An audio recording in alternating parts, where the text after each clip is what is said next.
Welcome back. A new series titled 7 Minutes in St. Lucia has debuted, offering a live virtual escape to St. Lucia. It's a twice-weekly Instagram live series that immerses viewers in the beauty, culture, and local flavors of St. Lucia.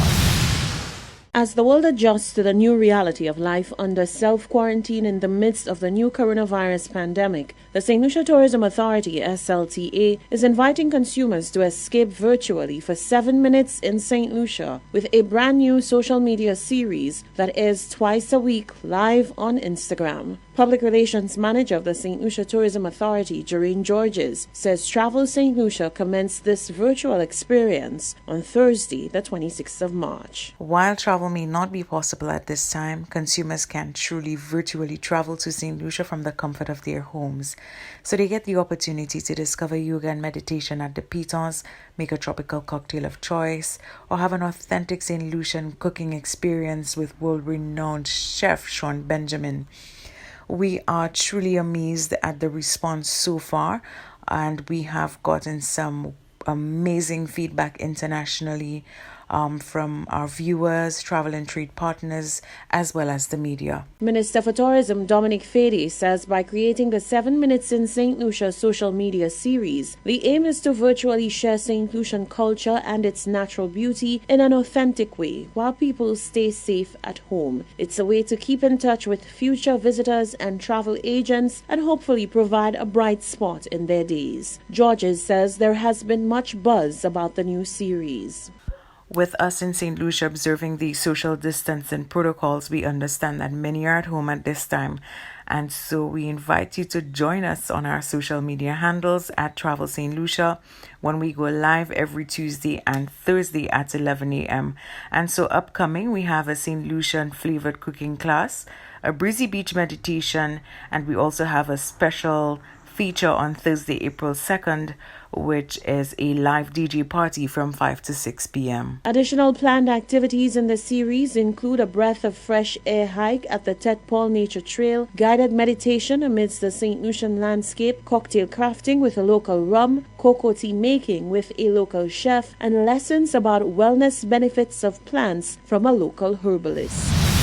The well-being of the sick, elderly, and shut-in is being questioned in the wake of the ongoing health crisis plaguing the world in the form of COVID-19.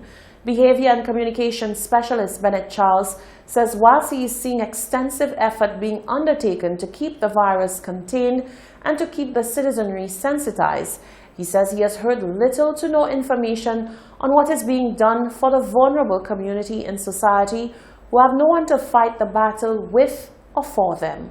Rochelle Gonzalez reports. Behavior and communication specialist Bennett Charles is asking an important question in the wake of the ongoing coronavirus saga. What about the sick, elderly, and shut-in? Charles said for months, and more so in recent weeks, he has heard everything about everything that there is to know about the virus, as well as what is being done to combat it and what persons should do to stop the spread of it. Whilst all this is well and good, he said, he has been left wondering why there is hardly any talk on the vulnerable group mentioned. The disaster response team's role at the community level is to assist in the resilience of the communities. There are lots of people at the community level who are either shut-ins, whether they're sick, whether they're disabled, they have no one taking care of them, right? That's a reality. How do we now ensure that the disaster response teams or committees, whatever they're called, at the community level can ensure the well-being and the safety of those individuals? Are we ensuring that the disaster response teams have the necessary equipment, materials to be able to go across and assist those elderly persons who are usually neglected in our community?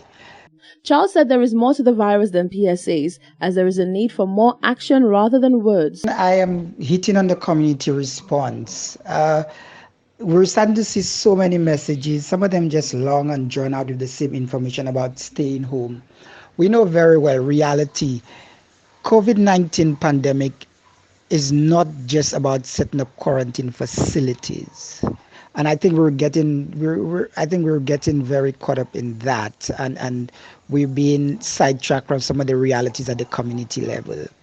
Charles said, reality is that amidst the COVID-19 chaos, life continues at the community level, and there is a need to ensure that the disaster response teams take care of the people who stand to be affected the most by the virus. Reporting for Hot 7 News, I'm Rochelle Gonzalez.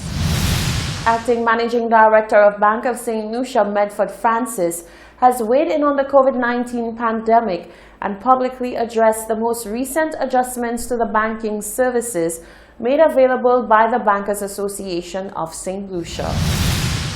In order to combat the spread of COVID-19 on island, government officials have introduced a number of key preventative measures under the heightened protocol and social distancing regime, most recently being the partial scale down of all non-essential economic and social services. The economic impact as a result of COVID-19 has adversely affected a number of hotels, hospitality and retail entities, leaving a substantial number of workers unable to service their loan commitments and meet day-to-day obligations. According to the acting managing director of Bank of St. Lucia, Medford Francis, at BOSL, they understand how difficult this time is, especially for customers, and have taken measures that would offer some form of relief. We have come up with a program of financial support, which would include moratoriums on loan repayments.